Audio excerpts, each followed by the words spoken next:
चुम्मा के मूड बना के डीजे वाला गे चुम्मा के मूड बना के डीजे वाला गे आर्या फिल्म्स सहरसा। छोरा तोने छोरा तोरा कैला लागे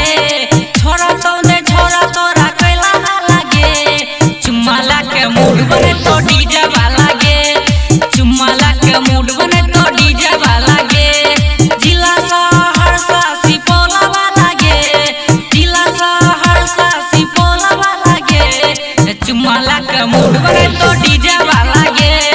चुम्मा के मूड बने तो डीजे वाला गे चुम्मा के मूड बने तो डीजे वाला गे डीजे वाला गे चुम्मा के मूड बने तो डीजे वाला गे हे गे अपन हाथ चोली में घुसा दे तो गे आ होठवा के लाली तोहर काट ले तो गे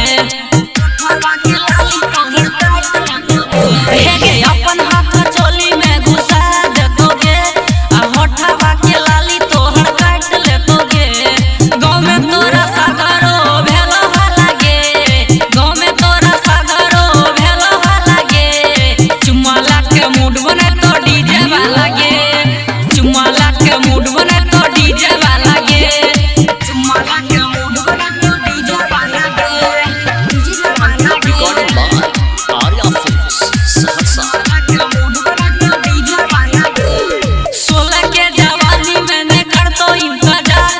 अब वॉल्यूम बढ़ा के छोरी कर तो खूबे प्यार अब वॉल्यूम बढ़ा के छोरी कर तो खूबे प्यार 16 के जवानी मैंने कर तो इंतजार अब वॉल्यूम बढ़ा के छोरा कर तो खूबे प्यार कहो राजेश अजनीश तोरा पर लो पाला गे कहो लंकुश लगला तोरा पर लो पाला गे चुम्मा के मूड बने तो डीजे वाला गे चुम्मा के मूड बने तो डीजे वाला गे recording by Arya films Saharsa.